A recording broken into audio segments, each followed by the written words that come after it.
Hello and welcome back, children of the Most High. I am your host, Soul 7, or you also know me as Shannon. And today I have with me again Roxy from the Roxy Files. What's up, Roxy? What's up? What's What's up? up? Good evening, so, everybody. As you can see by the thumbnail and the title today, it is all about preparedness. We've had a lot of news lately and a lot of chaos going on with all kinds of things that is telling us maybe it's time to give everybody tips and tricks on how to survive without all of these conveniences that we are so used to. And so I know that I didn't have as much time to prepare with the stuff that I wanted to show you today. So I know that we will be continuing this conversation.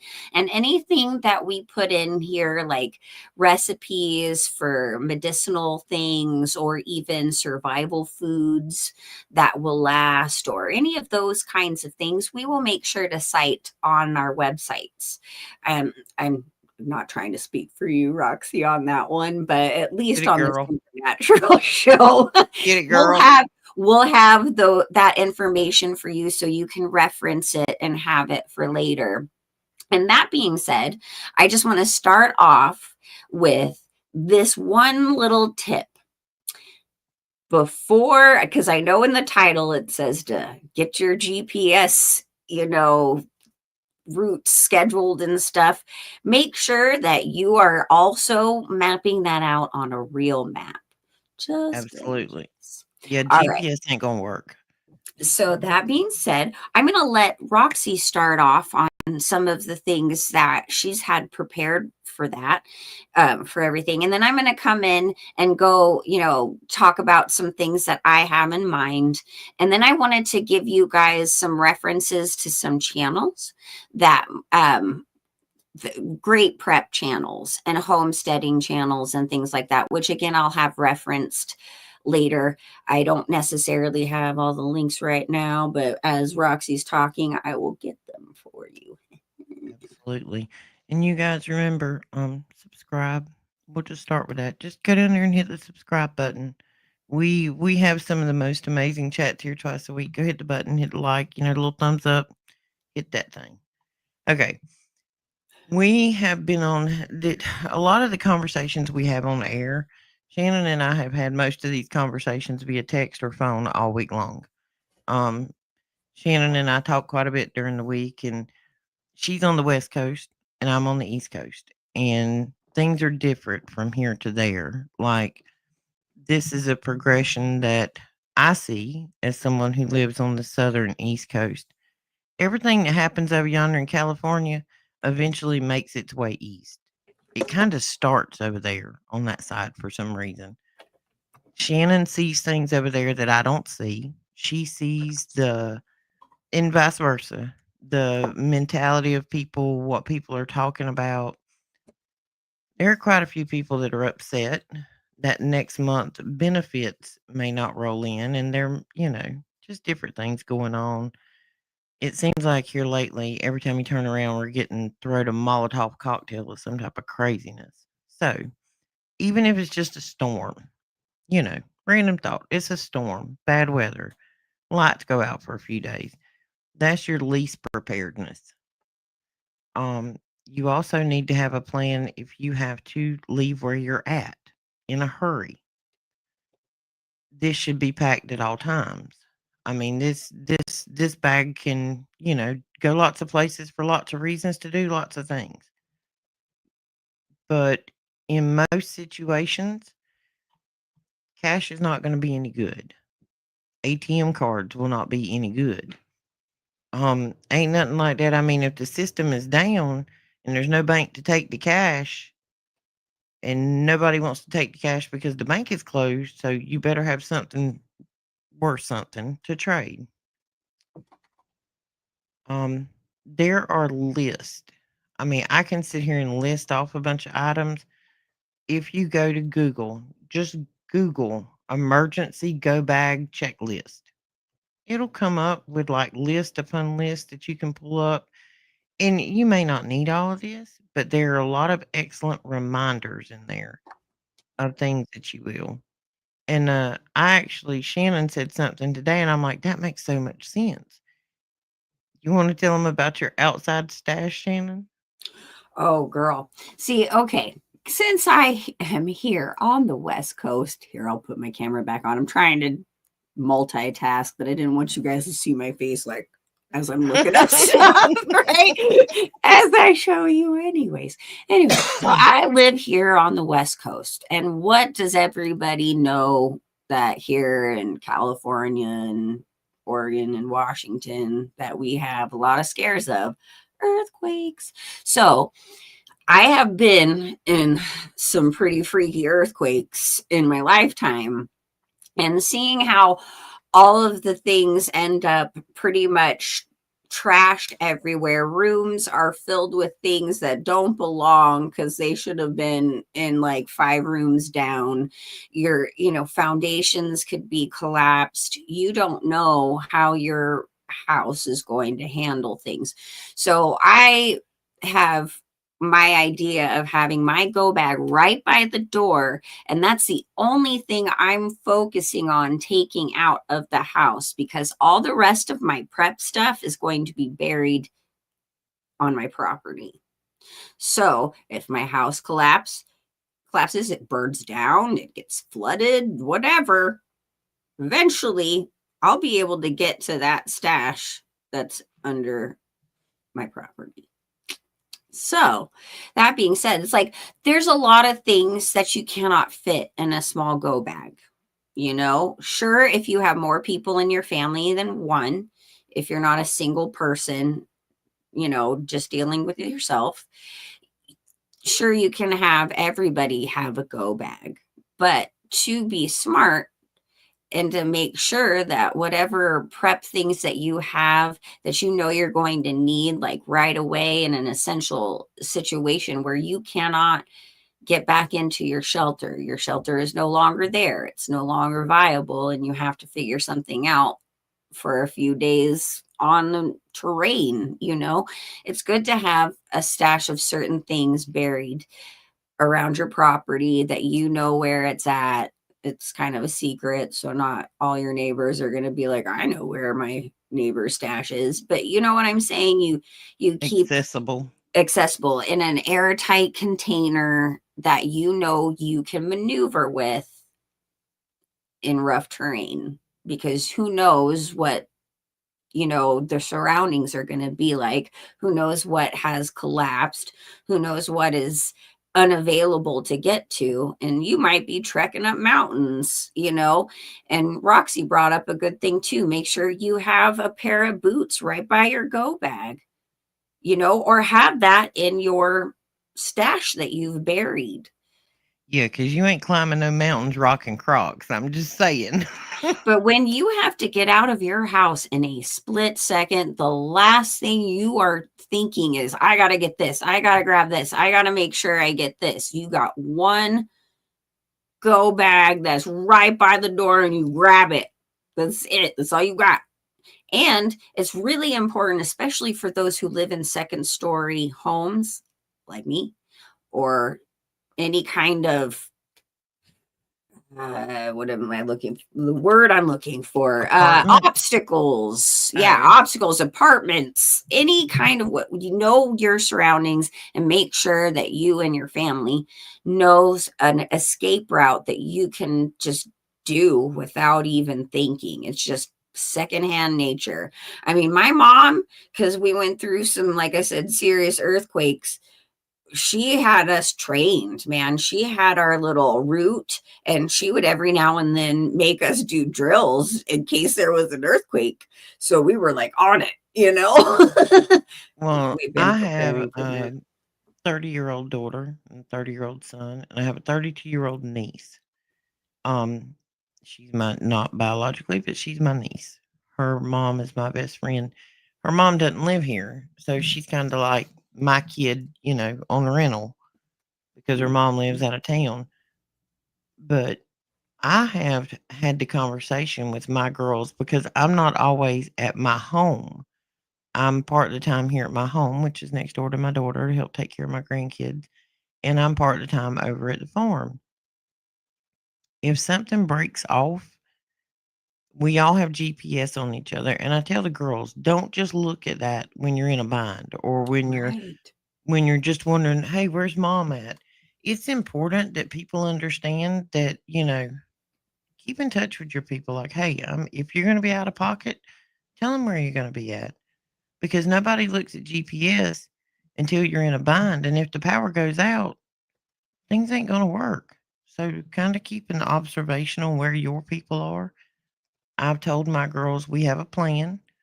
We have a plan A and a plan B and a plan C, because plans don't go as planned. That's just Right. life. You hope for the best, but plan for the worst.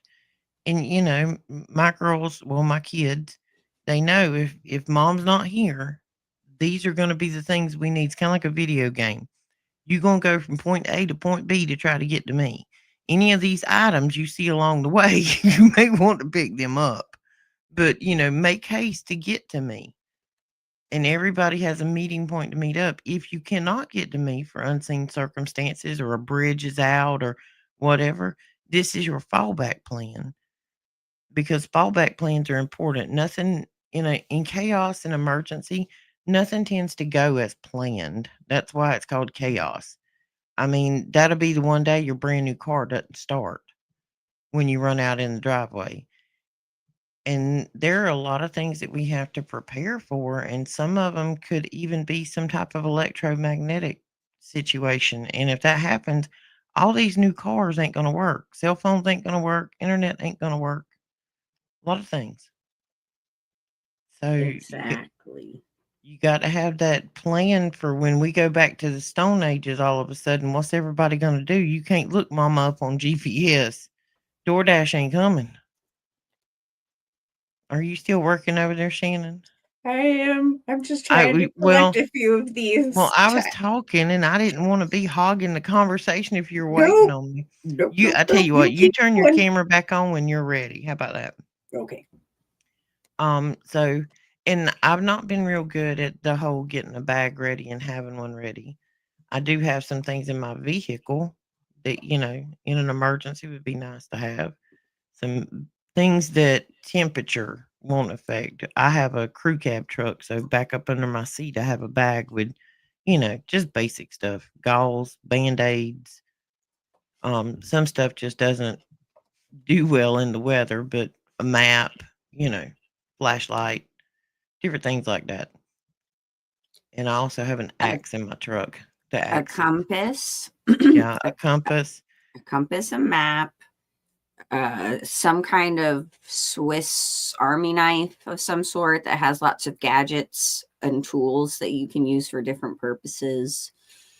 An extra or two extra pairs of socks. That's an extremely important one because I mean, I don't know if anybody's heard the stories or if you were part of Vietnam, but when your feet are wet, say you're in a flood situation or you have to traverse a river or something, if you're walking for a couple of days in those same socks, your feet are going to be toast and lots of fungal issues and lots of pain. So, several pairs of socks is a good thing to have. Sorry, I didn't mean to interrupt. Keep going on that because there's Oh more. no, you're good. I was chatting in chat. You know me, I'm always doing three things at once. But Oh, Lord, Carrie. there's some other things which are small things you can put in there, and you can put in a vehicle. You don't have to put them in a bag. But they call them life straws. You can literally take it like a straw and drink out of a river or a ditch or whatever, and it'll filter the water for a short time. A blanket. That's never a bad thing to have in a vehicle. I mean, it could be cold weather and you have a flat tire and anything could happen. You need a blanket to wrap up. Just think about, put in your mind, if you were broke down on the side of the road in the middle of winter and it was going to be hours at minimum before somebody could get to you, what would you like to have? It's kind of that, stranded on a deserted island. What do I want to take with me? What are my 10 items? Kind of approach it from that thought. Medicine, just simple things like Motrin or Tylenol or, burn cream, anything like that. Have a Ziploc bag full of it, ready to go. Anything can work and you got to take basic hygiene products. You don't know when you're going to be back to a place that you can't get to. They got the travel size things of toothpaste. Get a couple of those. These are simple things you don't have to go out and spend a fortune to get. Next time you go to Walmart or the grocery store, get you some travel size toothpaste, some travel size soap, mouthwash, whatever. Just get a few of them. Hey, Wayne the Pain. A blanket. Take a couple of extra Ziploc bags or a whole box of Ziploc bags. It is never wrong to have Ziploc bags and duct tape and a few zip ties. I mean, you can do all kinds of things with those 3 items. Yes, and that goes without saying because it's like, think about it like this. I don't know if any of you guys ever watched The Survival Guy, like the main one. He had like a show forever. My father was obsessed with that. He was a real survivalist. I mean, he used to make me go on treks for that. It's the only reason I know these things. But I mean, he loved that guy, and that guy could take branches and leaves and, tie it all together. But if you have some duct tape, that's a lot less work and a lot less energy you have to spend, exert, Yeah. because you're already on a low calorie count as it is. You're rationing out your stuff because you don't know how long that could be, depending on the situation. You know what I mean? Nobody is saying this is going to happen tomorrow. No. Nobody, don't ever think that we're trying to make you fearful. We're just trying to make everybody prepared. Because like I said, it could be anything. Don't be scared. Be prepared. That's the title. Ain't it? Yeah. I mean, look, being realistic, okay, we all deal with natural disasters or natural I like disasters, those bunny ears, Shannon. right? Anyways, right? The white rabbit ears. Everybody has something in their area that you always have to worry about. And so it's just good to be prepared even for that day that natural disaster hits. And let me tell you again, people who live in earthquake zones, we're like on edge because we just never know when that's going to hit. At least when it comes to like hurricane seasons and stuff like that, you get some kind of warning for the most part. But I'm going back to the quotations again, right? Yeah, for the most part. So that being said, this is smart. It's just smart. And look, a lot of these things too that you can't necessarily fit in your go bag, do that thing where you bury a nice size, airtight container that you can drag and put as much as you can in there, because you just never know. And if you got multiple people in the household, you're still going to need this. Multiple people, one backpack, one person, one backpack per person, because you need to put a bag on that camel's back, because if that camel's going on the circus with you, they're going to need their own supplies. So try to think of it like that. So did you have some things that you had prepared, like recipes and stuff like that, or some resources of books or websites where we can find some good recipes for medicinal purposes, or what else was it? Or again, sustainable foods. Like we all played the Oregon Trail. We all know what hardtack is. We might have to start doing that. I know you've all seen the pemmican thing, because that's pemmican. That's like the old Native American staple, like food that will last for a long time. It's very protein packed. Pemmican, yeah.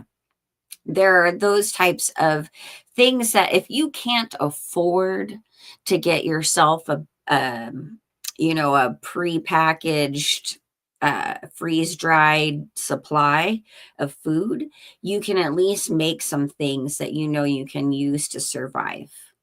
Nuts, things that are dried out, have your beef jerky, things along those lines. You're going to want to have that in your buried box, Well, and because you can also make a certain amount of preparation in case you have to shelter in place. right. Because you're not, I mean, if you have to shelter in place, there's not going to be access to grocery stores or, things like that. So, And you and can there's a still lot of us, take out there- your a lot of people are on a budget. I mean, the economy ain't the greatest right now. And I'm not quite sure who keeps putting out numbers that it is, but it is not. Well, But that's too kind of the thing where we're going to go into some of the homesteading stuff and like old recipes of like from the Depression and the Dust Bowl era and all that kind of stuff. Well, and everybody's on a budget now, but if you can't do anything, when you get groceries or order your groceries, however you get them, order an extra box of salt, order 2 extra cans of green beans.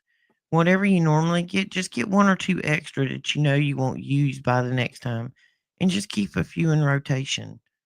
I mean, that's for a shelter in place plan. Once you start having to move around and can't shelter in place, that stuff's not going to be of value to you anyway. Exactly. Sorry, I'm turning the camera off again for a second. You're Just good. trying to work this. Oh, I But already we were posted talking it. today about tinctures and how to make tinctures. Most tinctures can be made with one of two things, both of them alcohol. One rubbing alcohol and one the drinkable form of alcohol. No matter which one you get, the higher the proof, the better. We cutting close to moonshine. So you're gonna have to get something up there. Um, I recommend the one that's clear and starts with ever. If you're going to make tinctures, you can take about any green leafy substance and put in that and make a tincture. Just saying. And rubbing alcohol, there's a lot of things you can put in it, but those would be topical kind of items. I've done the one where you take the avocado pits, you put it in a mason jar with, I think it's 90% rubbing alcohol, and leave it in the sunshine for about 3 days. Come back and take the pits out, strain it, keep it in an airtight jar. But you can take that and spray it or rub it on, and it will immediately alleviate joint pain and swelling. Inflammation is gone, and it lasts a couple of hours, and you've not taken anything that would affect your kidneys or your liver. Just saying, it's good stuff. Daniel's tried it. We keep jars of it around here anymore. And the other day, I was showing everybody. Let's see, share screen.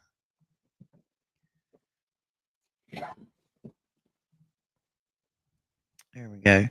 I found this lady on YouTube. It's called Moat Cottage Homesteading. She had some really good videos on making the tincture.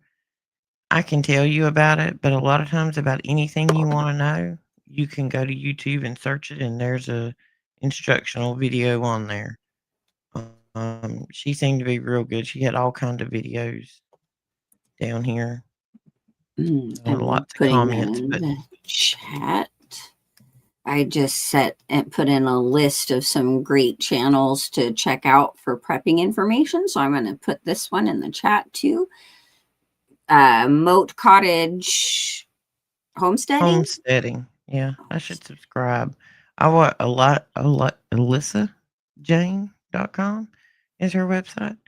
But hers is like artisan homesteading because she's not doing it in vast quantities. She's doing it enough, to put it up. But she does a lot of homesteading stuff on here. Don't forget potatoes. If you get in a situation, potatoes are very easy to grow. Like, that's how the Irish survived the famine. Potatoes are a very easy crop. Maybe that's why I've become a potatarian. There's also something to be said too about figuring out water filtration, because if you are out for a couple of days and you only have so much water, which you do end up using water for other things aside from drinking. You need it for cooking and preparing certain things, and to cleanse things. So there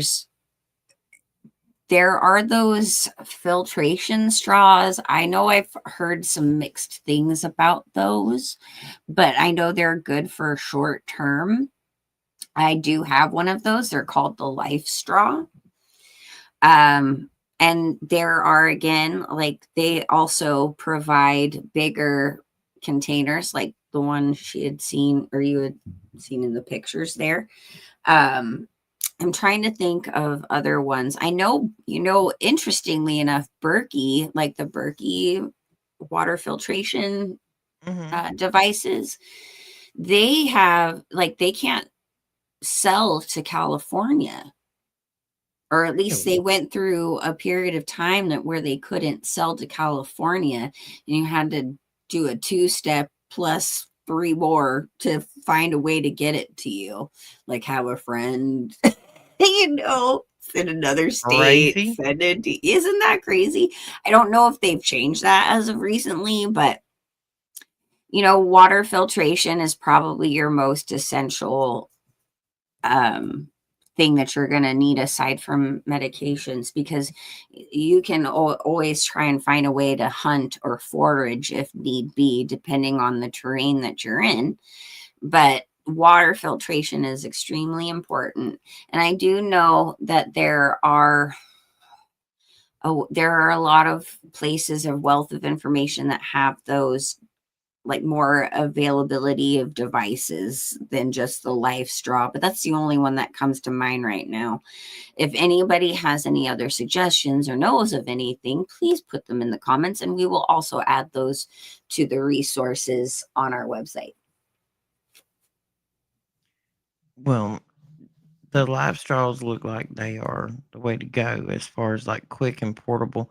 Because, like I said, if there's only one person, there's a lot of things you might need to put in that bag. So size is important. Collapsible is important.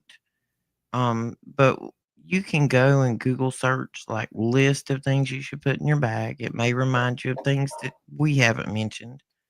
You can actually order pre-packed bags as well. Those kind of get expensive. They're up in a couple of $100 from what I was seeing. All right. And if any of you have the ability or have certain essential oils at home, those you can put them in very small, little, tiny containers. Or find some way to just make it very small and easy to pack away. But essential oils are really great medicine, depending on the oil. Like, I know we've mentioned oregano oil. That's a great antibiotic. Which, if you do take that, please make sure you have a little bit of some kind of an oil that you can dilute it with, because it's pretty strong. And you can use it topically, which, again, that's the oil, but even internally, it's good to have a little bit of something to calm it down, because if not, your stomach might be in a bit of pain. It's a little caustic. But there's lavender, there's tea tree oil, and lavender is really good for burns, as well as the plant that she had mentioned on, what show was that? It's comfrey. Yeah, I think it's what it was. Comfrey. And aloe vera, of course, if anyone has one of those plants around. There is tea tree oil, because this is important too. And, I mentioned an extra pair of socks, because, foot fungus is a real thing. Fungal infections can be pretty gnarly. Tea tree oil, or melaleuca oil, is a phenomenal antifungal thing, and it can help with pink eye. It can help with a lot of things. So that's actually one of my favorite go-tos. And then peppermint and lemon, those are all very essential. And lemon is kind of self-explanatory. If anybody knows about lemon, it also has antibacterial properties, and it can be really good to take internally to help fight off bacteria as well and to keep away sickness, because it's got the citric acid. But the real deal, like the real way to take it internally. I'm trying to think. The peppermint is good for bugs, and also citronella, any kind of citrus, because bug bites, especially with the billy goats, mosquitoes, and whatever genetic bug is out there. I mean, Wait a shoot, minute, you wait, could wait, wait. get I'll bit by never that forget. tick. I'll never forget when she said the billy goat mosquitoes. They will forever now be known to me as the billy goat mosquitoes. Right? Or you could get bit by that tick that will make you allergic to meat. Oh my You Lord, know what I'm saying? Like, I wonder where those come so from, you Shannon. right. So you got to be aware of what bugs are out there. Tea tree And, oil is a you good know, one, especially if you, and just a home tip for moms, if you have children that are in public schools and you have to worry about head lice. Head lice do not like tea tree oil. Put 2 or pink drops. eye. Yeah. Take tea tree oil and put it in the kid's shampoo. You won't smell it in the shampoo, but I can guarantee you the critters will, and they'll get nowhere near Yeah. your children. You mentioned lice, and I'm already like, And then you start itching. yeah. Oh, But yeah. man. What else was I gonna say? Oh, colloidal silver and colloidal gold. If you can actually make it. It is possible. There's ways to make it at home. But if you can't afford to get a small little bit of it, those are also amazing for many purposes. The gold will fight off nanotechnology, stuff that flies in the air and what we eat and all that fun stuff. And also, what else does it do? I can't even think right now. I lost my train of thought. It's been a day. Okay. It's been a week. Yeah, okay. Like, It's been a what week. was I saying? Well, and another thing, everybody that's listening or will listen, we all live in different areas of the country. So your floral and fauna will be different in your area than it is somewhere else. Go out if you have a printer. This is just an idea. You can go in your yard or, wherever your places would be, identify some of the plants. Look up what they're good for. Take a picture of them. Look up what they're good for. Come back home and print it. Take those printouts and fold them up and put them in your bag. Then you will know what plants around you are good to do what things with. Because, like, if the worst comes to worst, you're going to need an anti-parasitic. And if you live in an area where there are pine trees, you can take pine needles and make an anti-parasitic with it. I mean, there's all kind of things, but you're going to need an anti-parasite. You're going to need an antibiotic. You're going to need an antiseptic. You're going to, cuts and scrapes, and you're going to need good shoes and socks and the basics and a plan. A very well discussed plan. Right. Which takes practice too. As I mentioned, my mom used to make us do drills for just escape routes. But, lately I've been teaching my kids who are in their teenage years. My daughter's an adult. My son is 15. Like, my daughter just turned 18. She's going to move out on her own. I am making sure that they understand how to use basic staples. Because, a big part of the groceries being so high and intense is so many things are already pre-made. They're already, ready to go. And all you have to do is microwave it, or your fast food, or your just prepackaged things. Well, it's important to teach and practice and learn more recipes of things from pure staples like flour, butter, water, milk, um, just the stuff that you can find in your yard if you can, like whole foods, things that salt, how to salt your meats, how to, things along those lines. Can you start fire? Right. Yeah, that's Can a you big one. start fire? Do you have a way to start fire? If your bag gets completely wet, do you know how to build a fire? I mean, take your kids outside. Have a Saturday evening with your kids where you're going to roast marshmallows and get each one of them to build a little fire. If you can, outside, wherever you're at. Not everybody can do that. They live in apartments, maybe, but it's a good activity with your kids. Get them to go outside and understand that you need to get the little sticks and then the bigger sticks to build a fire, and how to take a raw fire and cook something over it, or at least get warm by it.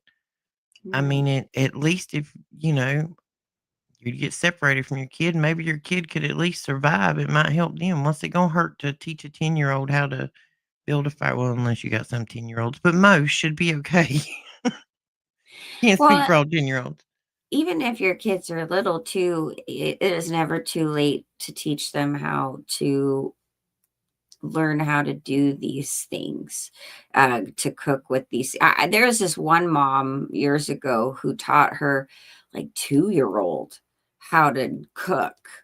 And that kid could cook. He could make anything out of anything. Like, oh, we have this ingredient, and this ingredient. What are we going to make? And he's like, I'm on it. And he just makes the stuff and it's good to go and it's delicious.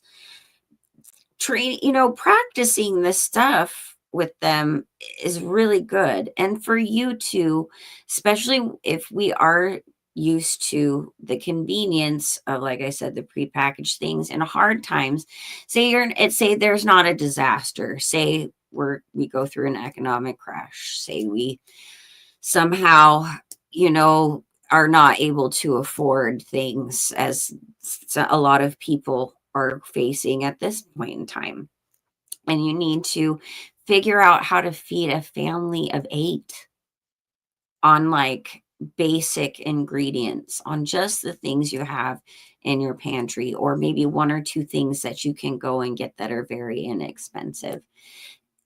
I mean, hopefully it's available, kind of thing, but be creative, learn how to do those things. And that's what I love about a lot of those old recipes from the Great Depression. And, I mentioned Emmy Maid on here. I know she's not necessarily a prepper, but she goes so in depth on so many recipes from the past and times of hardship. And she goes through a lot of MREs, like, the military, what Mhm. does it stand for? The ration Meals ready to supply, eat. meals Meal ready to eat. And so she goes over that too and does, reviews and shows you how to utilize the full MRE so it's easy to use, and goes over it with you. So there's a lot of wealth of information, but she shows you all these great things where really you only have actually 3 ingredients and you can still make a full meal out of it. So, these things are important. My great grandparents actually came from Kansas in the Dust Bowl situation.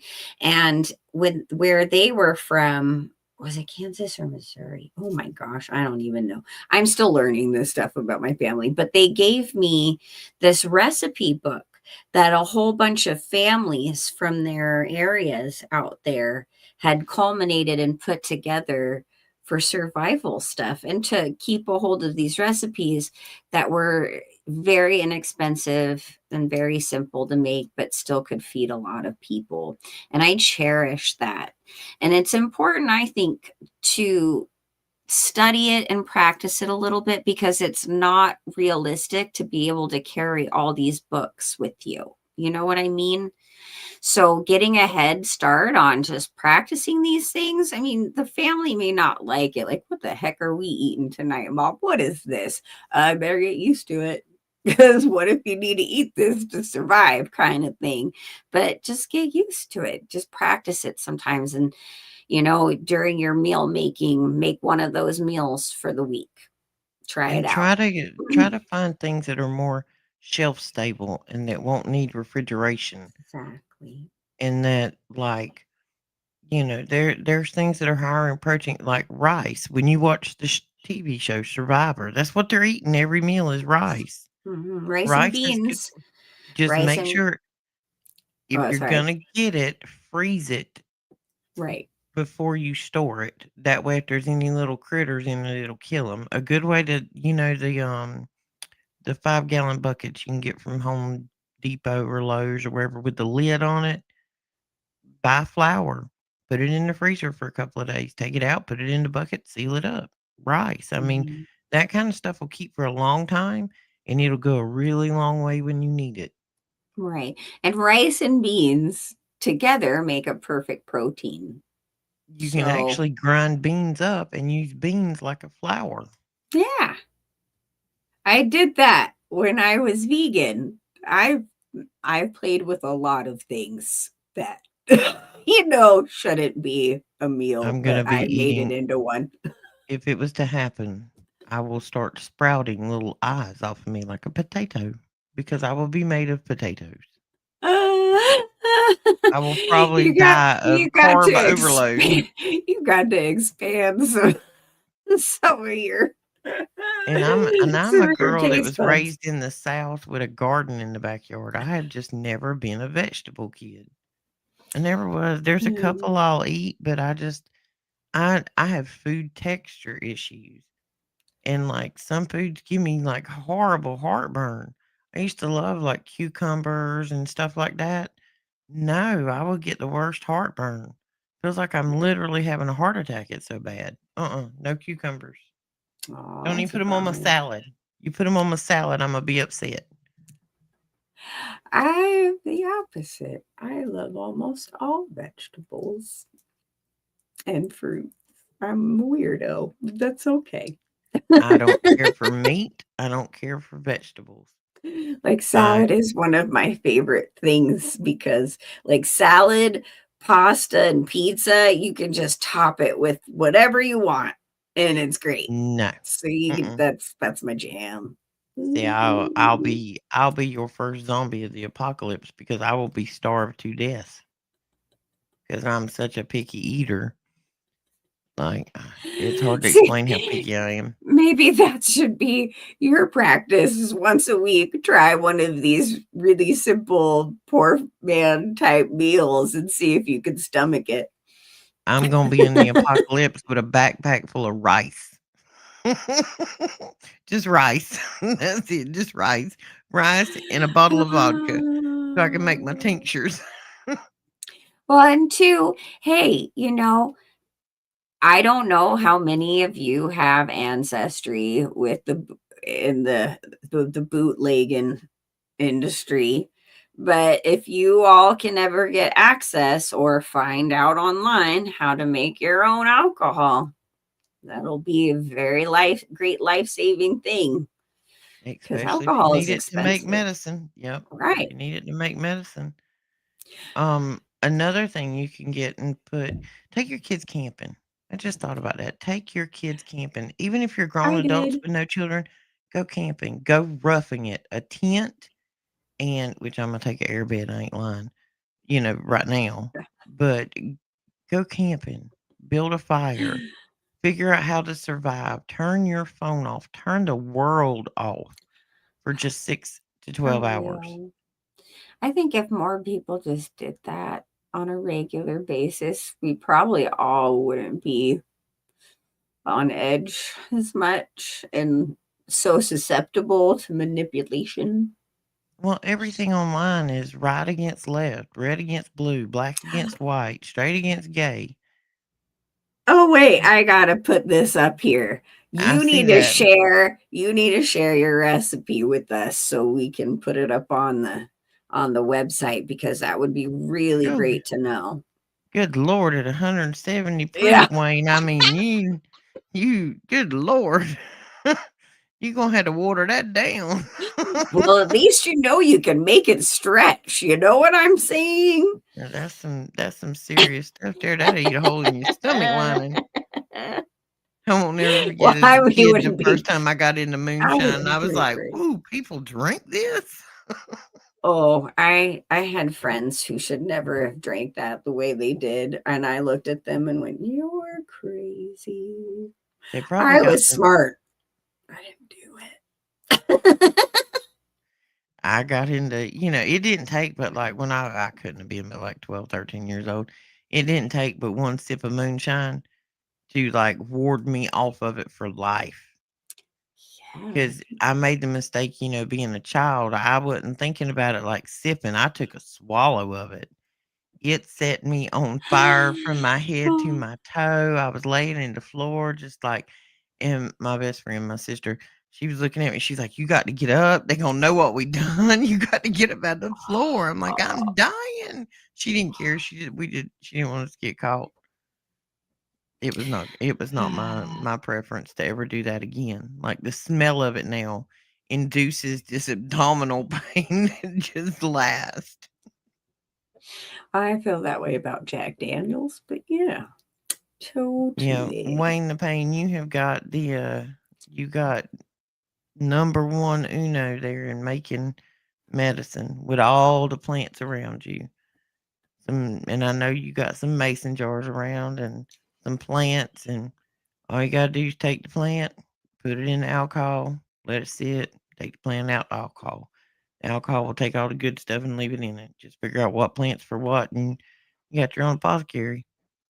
Right. And you could do that for things in your home that you make with, baking or food stuff if you want to make what do you call it? I cannot think today. Extract. Ha, I can think. Like almond extract, vanilla extract, whatever kind of extract you want to make. You just use vodka or a very potent alcohol or Wayne the Pain, your 170 proof stuff. And you can have a very inexpensive baking tool for your perusal. Perusal? Yeah, my brain. And yes, Wayne, I have made that variety and actually used it in bath water.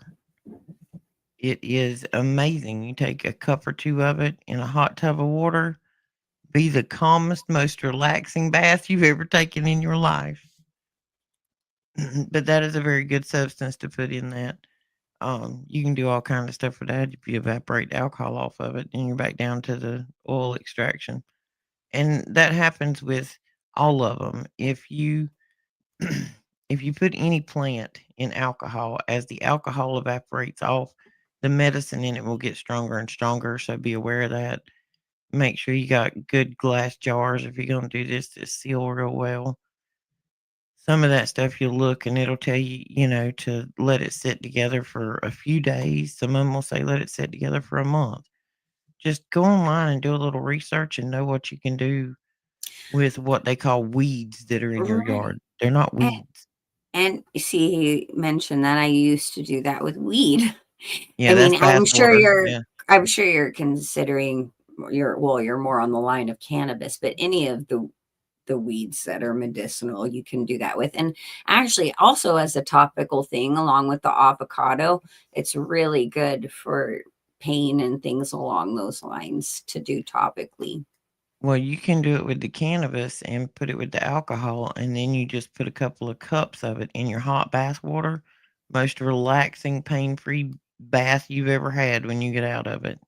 You're not getting high from it. It's your body is absorbing it in a, minute amounts, and it's your body. Even our government showed a video the other day that shows every body's system has a cannabinoid receptor system.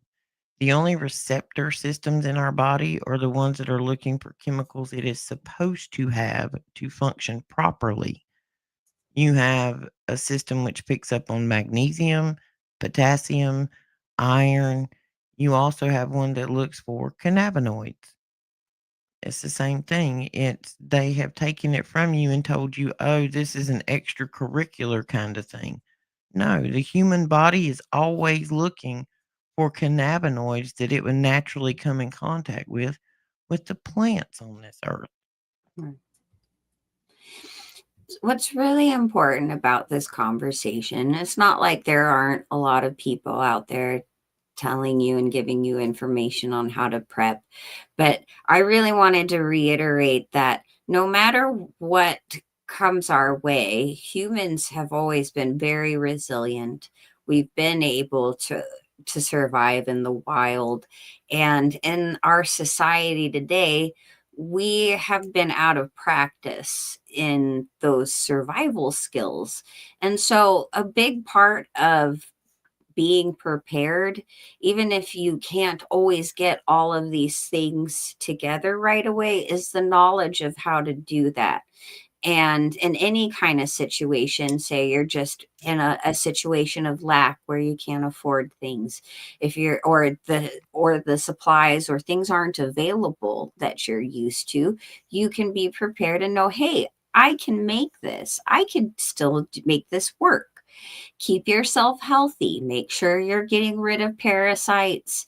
Make sure you're taking, whole foods, vitamins, things that are through your foods or that are digestible. So you're actually intaking that nutrient value, and just gain wisdom and practice, because even in your mind, when you're in a situation where you're in panic or stress, it may not be so easy to remember. But if you've been practicing it, then you already have it ingrained in you. It's something that comes natural, and it's a lot easier to figure out and to remember when you're in a situation that's stressful.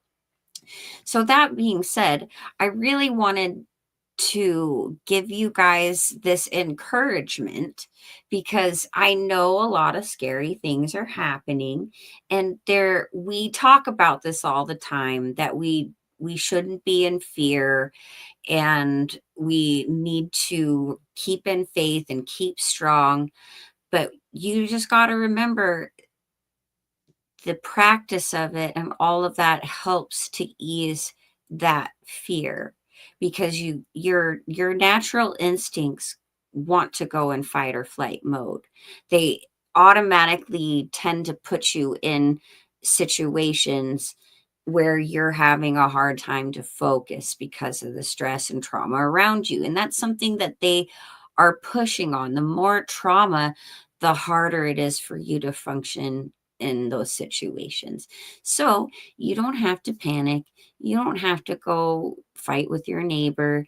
You don't have to stress on the fact that you won't be able to provide something for your family when you can teach yourself how to do it. You can teach your family how to do it. And when worse comes to worse, build your community and share your knowledge.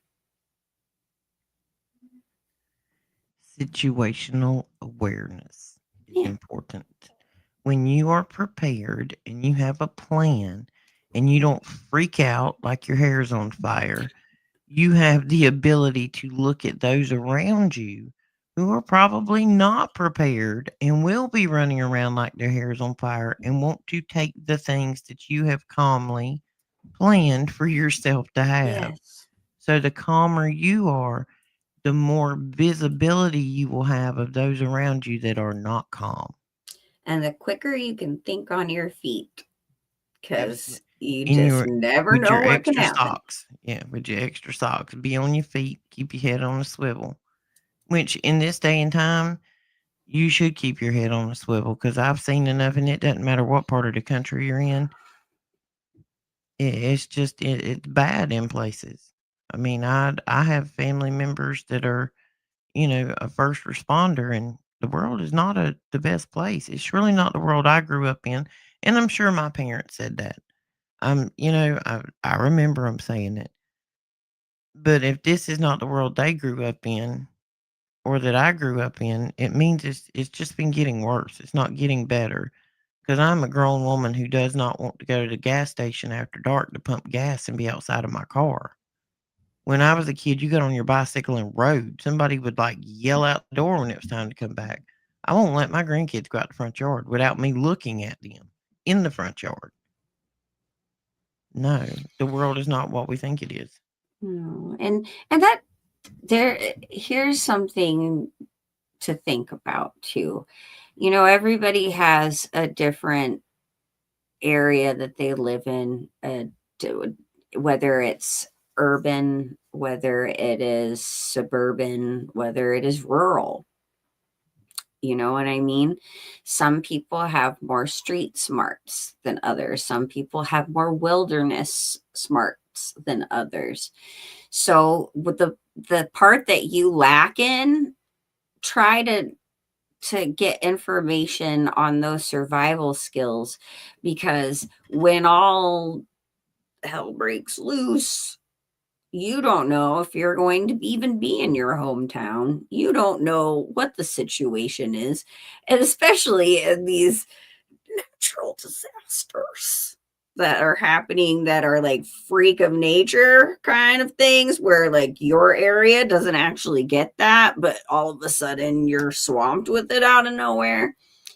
Just try and understand the different ways of survival in different terrains and areas. Because if you're in the city, you have street smarts, right? You're aware of people who are there to mug you or carjack you, and you're already on alert for these things. But say you're away from your house and something happens and you're stuck in the middle of the woods and you don't know what the heck to do. You don't know your surroundings. You don't know what snakes are poisonous and what aren't.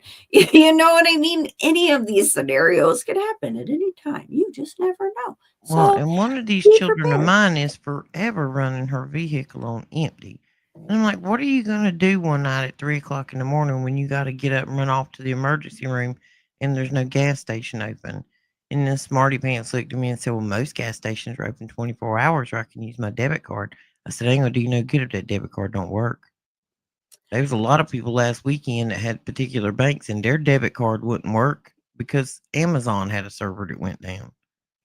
I will be 100% honest. Your card's on I empty, ain't it, am Shannon? past 10T. Your card's on empty. I get a lot of hell from everyone, but I'm the worst. I'm the worst about that. And that's something I need to work on. And that's another thing. If you could write a list for yourself of things that you're not good at to remind yourself to practice, that's good. Because you better than anyone else. And where you're struggling, you might want to pump that up. Make it a good habit. You need the first gas station when you leave your house on the right. If you make it a habit when you leave your house, if it's a safe gas station, but the first gas station on the right that you come in contact with, you need to make it a habit to stop and get gas. Or the last gas station on your right. That way you turn into the store and out of the store on the same side of the road. You're not crossing traffic. It's not inconvenient. It's not I don't feel like stopping there today. Pick you a nice, easy, well-lit gas station and make it a habit. If I've you are been known to like do it a time or two myself. if you are like me and you do live moment to moment, and you may not always have the ability to fill up your tank, that's where, again, working on oneself is just putting all your change aside. I gotta tell myself not to use this for soda or something and actually save it for gas, but that's a really good idea. Just keep change and keep throwing that change in there so you're not like me. Yep. Yeah. I've been trying to keep more in mine, and my dad was a mechanic, but really he be fussing at me because he's like you're not supposed to run your vehicle on empty. your fuel pump is in the bottom of your gas tank. The gas in that tank is what keeps that pump cool. That's why gas pumps go out. The electric fuel pump goes out because everybody runs it on empty and there's nothing there to cool the motor. So it goes bad. Yeah, my dad was a mechanic. I get fussed at about the empty. So I've been trying to Yeah. do better myself because I used to be See, guilty of that. we're one and the same on that, though. My dad was a mechanic, so I shouldn't have any excuse. Me either. My truck was low in oil the other day when Willie checked it, and I'm like, I felt so horrible. I felt like my dad was standing behind me from the grave, kicking me, like slapping For me in the back real. of the head, telling me to hold the flashlight right. Cause yeah, I felt like a dingbat when he checked it, and I was like, oh, my bad. That's just personal laziness, I guess. I never drive anywhere anymore. Willie Oh, keeps giving me I drive crap. He's like, I everywhere. know it's time for me to change your oil. I'm like, well, honey, look at the mileage. I still got like 2,000 miles to go, and it's been like 7 months. I don't go anywhere. I'm not going to town where That's there's people at. That's where we're opposite. I am all over the place, which again is why I really would like to at some point work on getting more outside and doing more filming of cool stuff. So I am working on that because I travel a lot. And On so your might as throne well. wish list, do you have a I do. I do sure you have do. do you have a you need to put this on your wish list like a GoPro camera or a dash cam? And that Oh, way it dash can be cam. filming while you're out riding around. Yeah, like one Dash of those little cam. dash cams. It just clips on the bottom of your rearview mirror. I'm gonna have to add that for Yeah, sure. add that to yours. See, I don't go anywhere. I don't need Mhm. a dash cam. I like literally leave I my love house. adventures. I drive 15 miles to the farm. I'll stay there for 3 days and drive back to my house. I'm not leaving again until it's time to go back to the farm. Unless Oh, I got to go girl, to the store on the corner. I'm Mm-mm. an adventurer. I love adventures. Let's go. That's me. Well, we got we got overpopulated here in the past couple of years, and like we literally there's not enough grocery stores. There's not enough doctors or nurses or cops or anything. And when you go to the grocery store, half of the time there's nothing on the shelf, or you've got so many people in there you can't walk because you got all these Door Dashers and Instacart in there. I do not have the patience to stand in line for 45 minutes to check out with my groceries. No, I will order them.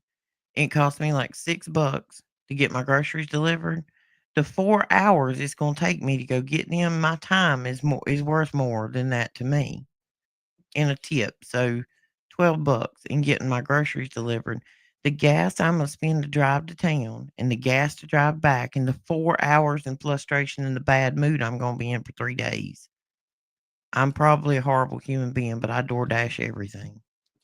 I just don't want to deal with people. There's too many people for square footage where I live anymore. I'm a country See, kid. I have my moments of delivery once in a while, but I am married to Mr. Scrooge, and I have a grocery store literally just a few blocks from me, so it's like I can't bring myself to do it because I'll get yelled at and then I'll just feel guilty. I'm like, I could have walked to the store, you Well, know. mine's 6 or 7 miles, and by the time you get dressed and get in the truck and you fight the traffic there, Right. because you got to go down a bigger road to get there. But there's so many people, they've dropped all of our speed limits to 45 miles an hour everywhere. Like you get out on a major highway with a 60-mile-an-hour speed limit around here, and you feel like you're on the autobahn. It's crazy. I My live in Southern California. We're insane. We're speed demons, okay? Like you ain't speeding everyone right here. drives like they are Batman on a mission. Not around here. Which used to around here, like you would go down some of these country roads and you might go 10, 12 miles and not even pass a car. If you did, they probably lived on the road. Everywhere you live at now, What? there's a stop sign or a red light or a Dollar General. Them things pop up like stray children around here. Everywhere What? you look, there's a Dollar General. They're literally a parasite. Like you drive by one Yeah. day and there's this dirt pad, and like 3 days later, there's an enormous Dollar General with a retention bond and 2 dumpsters. Oh, You're like, so where? they're like the new Starbucks. Yeah, they're Because spontaneous. They just pop up. they're just everywhere. I The poor mean, people, the poor holy people's cannoli. grocery store. Well, people don't understand you're not getting a deal at Dollar General. Just because that jug of laundry detergent is $1.50 cheaper than it is at Walmart, look at the quantity in the bottle. It's the same size box of cake mix, but when you look at how many ounces are in it, you're going to make less cupcakes Yeah. and you're going to pay more for it per ounce. Always break your groceries down by the ounce if you're on a budget. If a 60-ounce bottle is 362 or a 48-ounce bottle is 250, divide it out. See which one is cheaper per ounce. Right. It's not how much you're spending on the bottle, it's how much you're spending on per ounce of the contents, not the bottle. Mm-hmm. Because Dollar General is the world's famous for you thinking it's cheaper there and it's not. It's just a smaller can or a smaller box. You're not getting what you're getting at the other stores. All right.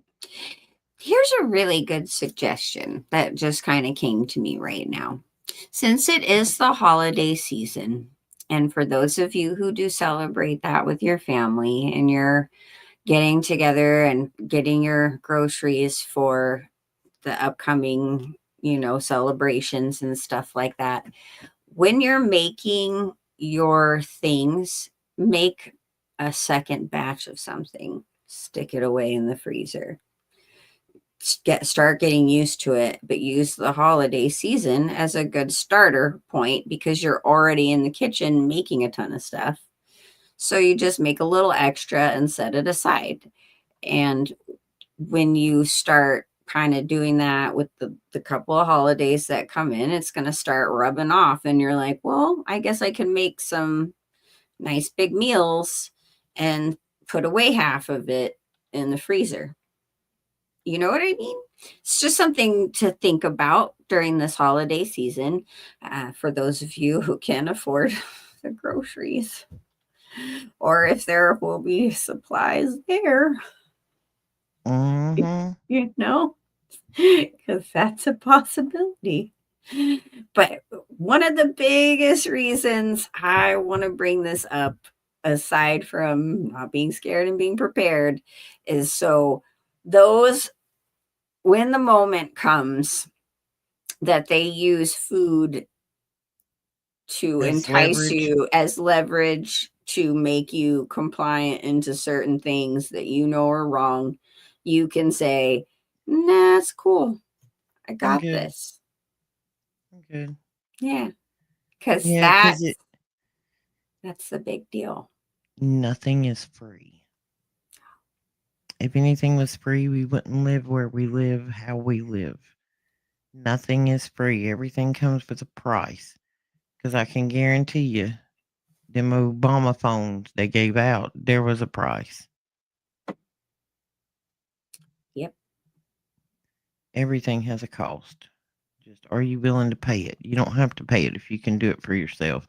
And we've talked about this on Daniel's channel, maybe, I don't know, maybe our channels, I don't know. But we've had the conversation with people who say, oh, I can't grow food or whatever because I live in an apartment. Yes, you can. Those plastic tubs that you can get from the dollar store or a 5-gallon bucket from Home Depot, those will work as a container garden. And Go, there's little hydroponic setups too for those who are special with growing, like me. Those are almost foolproof. Just so you know, for anybody who doesn't have a green thumb, because that's my husband's forte, but I am like the kiss of death to plants somehow. But that hydroponic system is like so foolproof, and yeah, it does all the that feeding and watering yeah, automatically. that I could grow stuff, guys. Me. So yes, But yes, you can. there's nothing you can't learn on YouTube. You want to rebuild a 69 Chevelle, search it on YouTube. Yeah. You want to figure out how to grow a container garden, search it on YouTube. There is an instructional video for it. My 10-year-old grandson, I got him a tool set the other day. Me explaining to him and him forgetting how to do it next time was of no benefit to me or him in my frustration level. I told him, I said, go get your iPad, son. He said, what do I need my iPad for? To fix my bike chain? Go get your iPad. And I had him, I said, all right, pull up YouTube. Look up your bike. Search, how do I fix my chain? There's an instructional video that you can pause and rewind. And if you need to know how to put it back together, just rewind the video. Or excuse Yeah. me, start it over. There ain't Yeah. no rewind no more. Yeah. I can't tell you how many conversations just like that I've had with my son. Not my daughter. She's like, she'll be like, I'll figure it out already. It's like, yeah, whatever. So I don't know how to do that. Can't you just do it for me? Which is an Nope. excuse because YouTube. he knows how to do it. Here you go. Here's a video. It's really I keep easy. telling this son of mine, I'm like, I'm not gonna be here one day. How you gonna do this? And he just kind of gives me this duh look. Like, oh no, I guess I'll go ask my sister. No, dude. Look it up on YouTube. Learn how to do it. Figure it out. Mhm. I'm in this life struggle with him and letting him struggle to cook and clean for himself now, and he's not liking adulting. He said Yeah. adulting is not fun. Imagine that. No, no, it's not. And Mhm. unfortunately, there's just nothing you can do about it. Once you become an adult, you kind of have to do it. When you spend your whole childhood, I want to grow up, and you spend your whole adulthood going, I wish I Oh, was a kid again. no. Although I don't know if I could be paid enough to ever go through my teenage years again, but I I'm don't like, I don't think I oh, could no. physically endure that again. I put myself through a lot of physical damage in my teenage years. I Too think many fast cars. I'm good on that. I was, yeah, nope, nope, nope, I nope. had an affinity for Although, fast cars. although I do miss a bit of the 90s, not gonna lie. I always used to get all like, oh my gosh, when people would say, well, it's not like the 60s used to be or the 70s. And I'm like, "Ah, whatever." And now I'm like, I miss the 80s and 90s. And I'm like, My I'm that old granddaughter today person. told me she thought everything in 1987 was in black and white. Mhm. Mhm. She got a Pringles can that had a Stranger Things advertisement on it, and it had a little synopsis of the show that it was, based like 1987, 1988. And she's like, "Well, why'd they make Stranger Things with color? Everything in 1987 was probably black and white." Yep, I was speechless myself, Shannon. I don't even know how to respond to that. I mean, okay, Yeah. okay. Yeah, and some of these new kids are like, "Oh, you were born in the 1900s?" It's like, "Wait a minute, dude, that was just the other day. You were not talking about the Civil War." I Oh, was born wow. in the That Yeah, makes us sound so ancient. Jeez. yeah. "Ooh, you were born in the 1900s?" Yeah. Yes, I You was. you do realize that anybody born that is 25 years or younger was not born in the 19th century. That's just, yeah, Mhm. yeah, yeah. Everybody that has just become legal to drink was not born in the 19th century. Dude, I just thought I was the coolest kid ever for graduating in 1999. Like, we ended out the millennia.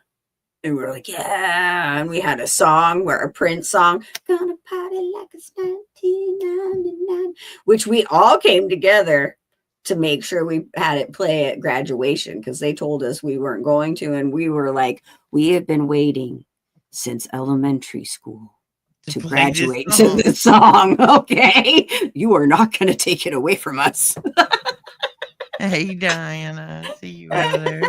Yeah, you're not taking the No, culmination of my graduation playing Prince away no, from no, me. no. No. Yeah. And then Y2K, that was like, okay, so this is the start of the new millennium. I'm going to enjoy this. I say this with all sarcasm. So much fun. No, I'm Such a I'm great start. I'm still in shock, and as I'm sitting there looking at my granddaughter with the black and white 1987 comment, I kind of looked at her a minute. She looks a lot like me, a lot like me, and she acts a lot like me. So sometimes I had to adjust my response, so I'm not responding to myself in that way. And I said, Addie, why would you think everything in 1987 was in black and white? She says, Mm. well, y'all didn't have TVs. Nothing was in color until we got TVs. Honey, when do you think TVs were made? Oh wow, that's What are something. they teaching them at school? What are they What in the learning? world? Like I honestly believe my poor baby um thinks that we were chiseling in stone back in the 80s. Like I don't It's know. just the 80s. It wasn't that long ago. My goodness. She's My 9 years old and she's one goodness. of the smartest kids you'll ever run across. Because I mean, she's just like me. She's my little mini Right. me. And sometimes I'm like, what are they teaching you in school? So then, Obviously. my conspiracy brain goes to running because I picked them up, right at the school bus stop. We went to get drinks and snacks as a treat today. And I said, so, we went to pull back in the driveway. I said, so who can tell me what the Declaration of Independence is? They both looked at me like I was a deer in headlights. Like, you don't know what the Bill of Rights or the Declaration of Independence or basic human rights are. And they were like, what do you mean, Wow. rights, Nanny? That's wow. I said, well, Wow. what did y'all learn in school today? One said, she learned about animals. And the other one's answer was, we were doing division. Like with some pressure. This is what I got out of these children that they did all day. We learned about animals, was the third grader, and the fourth grader said they did long division. Oh, yep. Your tax dollars and the education system and the government programs, they are just doing so well, aren't they? Yeah, I mean, Mm. why do you think they took cursive out of school? If you take the cursive out of school, the kids can't read the Declaration of Independence. When they came out on mainstream media and said math was racist, I truly, truly didn't know what in the world, like what timeline am I in? How can Be numbers be racist. racist? I don't. I, Where did the correlation to that go? You know, or the Common Core stuff when that came out when my kids were little, and I was like, so if you can BS your way to make your answer sound like it's legit, it can be right. So you can say 1 + 1 is 4 and get yeah, away with it if you argue nobody's it wrong. correctly. Nobody's wrong. Yeah, yeah, we kept 3-ring minders in school with like notes in them that had tabs and, outlines, and Oh we wrote yeah. things down. These Yep. kids today, they are not being educated at school. They are getting an iPad set in front of them and a YouTube video playing all day of whatever they want our children to learn. They're not showing them what the Declaration of Independence, what it looked like, what it was written about, who wrote it, why did we write it, why did all this crap start? Like, I ask my grandkids because I keep asking them these questions because I'm curious. What are they teaching you about history? Because I know what I learned about history is BS. Like the whole timeline of some things in history, I'm like, really? That came first? It was a chicken and egg conversation. But like today, we live close to Charleston, South Carolina, which is part of the heritage of how some immigrants first came here and how the Revolutionary War evolved and the Civil War evolved. Because I mean, we were Charleston. Like mine and Daniel's people were some of the founders in Charleston. Wow. And like they had no like a Revolutionary War. What's a Civil War? What's a Civil War? I'm about to the point that I'm just gonna need to start homeschooling these children because they got them thinking that T-Rex is real and they don't know what the Declaration of Independence was. I can guarantee you can't the third nor the fourth grader probably tell me who Abraham Lincoln was. Oh, but they could tell you that he was bi. Oh, they can probably tell you where the mixed bathroom's at or where the litter box is at so the kids that think they're furries can go use it. But they can't tell me about the Declaration of Independence. Yep. I need to remove myself. That's funny. Hey, now I'm on the other side. Yay! Me and my technical prowess, guys. Let's go. Yeah, there's my face. Hi. Yeah, Cash, we've looked into a lot of it. I've done a lot of looking into buildings, especially a lot of those buildings up and down the East Coast, Virginia, DC, big cities that are made out of granite and have the exact same ornamental facade all the way down a building. And every one of those is carved out of a solid piece of stone that all match identically that was built in 2 years. We didn't have the technology in 1888 to build that in 2 years. Look at the tag on the building. It does not say built in 1892. They say founded. That means you found it and repurposed it. Well, interesting, right? Because, you guys grew up and your family lineage is from that area, which, I have family that are older that were from other areas in America that were already established quite a bit. But girl, I'm in the Wild West, we weren't Ain't it? technically like real for quite some time and part of the Union. And there's those buildings out here, you know? And it's Mm-hmm. like we weren't even How y'all get them? established How y'all get at them? that Look at. time. Do me a favor, folks. Go look at just an image, close-up image of the Biltmore States. Look at what year it was built. Look at the outside and look at the inside. Then, by all means, get on Google Earth, zoom in to where it's at, and zoom out of where it's at. And you explain to me how in the 1800s, when we didn't have much more than horse and buggies, they got the equipment there to build said building. It's impossible. There's no way that started in the 1700s or the 1800s. I live in one of the first areas of this country that people come into. Our buildings don't look like that. They just Well, don't. this is a good place to kind of culminate this conversation because what we're kind of talking about right now was something that was obviously that had happened from a great reset, right? And I'm sure as you all remember back in 2020, how many times you heard that phrase, the great reset, the great reset, the great reset. Well, and we'd ask, well, what are we resetting to? What is this? What kind of a reset are we talking? Well, we're pretty sure by now that it's all that digital technocracy nonsense and many, many things. But in order for a great reset, there must be a fall. So, that being said, when the fall takes place, it's not if, it is when we were we are all going to be prepared and we're going to be ready and we're going to be there to help each other and we're going to be there to protect each other and we're going to share our knowledge and we're going to be smart.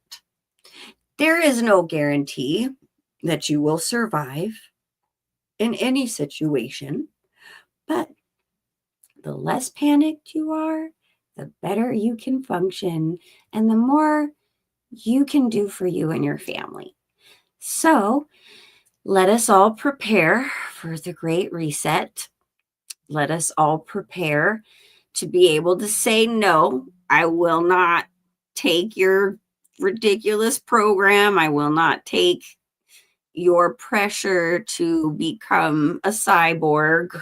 No, I won't take the pressure to have you control all of my finances and my medical autonomy, and you can survive on your own and thrive. And make sure you got the armor on, because that Yeah. armor is going to be important. The most important. The most important, because we battle not against flesh, but against the spiritual and the principalities. And I know I messed that scripture up and I had it so good. And then, yeah, my brain today, guys. It's getting late Squirrel. over here. Squirrel. So I know that it's really getting late for Roxy. And so I'm going to say good night, but we will have this information put up in the website in the next couple of days. We will also be continuing this conversation, and I will have my stuff together and have more presentations for you guys, because I had some really good stuff planned, like with castor oil and things along those lines. But I had a bit of an emergency family situation earlier, so I ran out of time.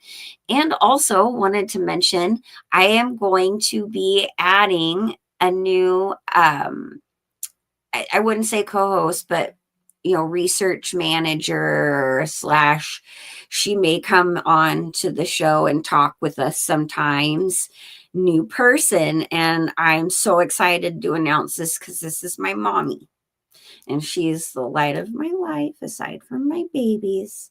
And she is an awesome lady who is full of the Holy Spirit. And even though we don't always see eye to eye on every little thing, we are on the same page on so much. And she's awake and just such an awesome lady. So I am excited to introduce the new addition to the Children of the Most High, my mom. She'll have her own little name, so I'm not going to give out her name. I'm sure anybody who actually knows me, who subscribes to this channel, will know who she is. But other than that, we're keeping her anonymity, aside from the fact that she's my mommy. So welcome, my mom. Good job on the secrecy there, Shannon. You knocked that one out of the park. Listen, folks, we got a new host coming on. She's gonna help us in her research department. We're never gonna tell you who she is. We're just gonna call her Mom.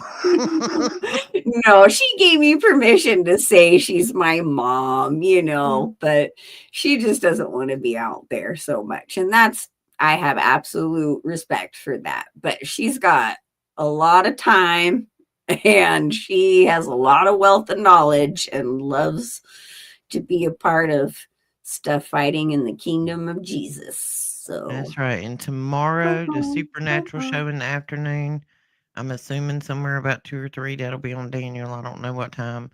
You gonna be on tomorrow, Shannon? I will be there. I will be there. We will be there. I'll be Come see us tomorrow. And in my best Delilah at 5 voice, I hope everyone has a wonderful evening and sleep tight and say your prayers tonight. If we weren't on the Jesus train, I'd tell you that voice could get you somewhere. But now, Shannon, why would you ever?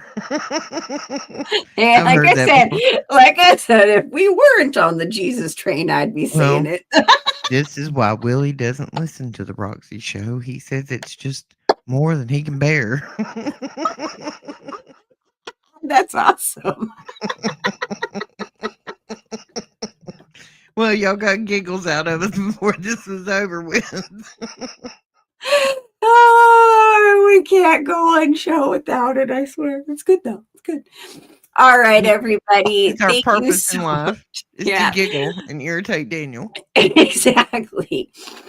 All right. Check out the website. Don't forget to get your tinfoil hat submissions in to the Supernatural Show website, because the deadline is the 31st. And we've got prizes to go with it. Lots of fun stuff. Daniel is still doing his Superthon, so give him some love. because it's a lot of work and we're all overwhelmed and stressed. So I know he's probably super overwhelmed, but he's doing a great job. And encourage everybody that's in our network. Super Dave 44, the Roxy Files, woo woo, Roxy Files, and the Children of the Most High, and Logic Before Authority, and the Supernatural Show. And we don't have any more else at this moment, but we may grow, so keep an eye out. All right. Good night. Good night. Love you. And you, Jesus loves you. Make sure you give a shout out to Jesus tonight and say, I love you. Thank you all for coming. Bye. Bye.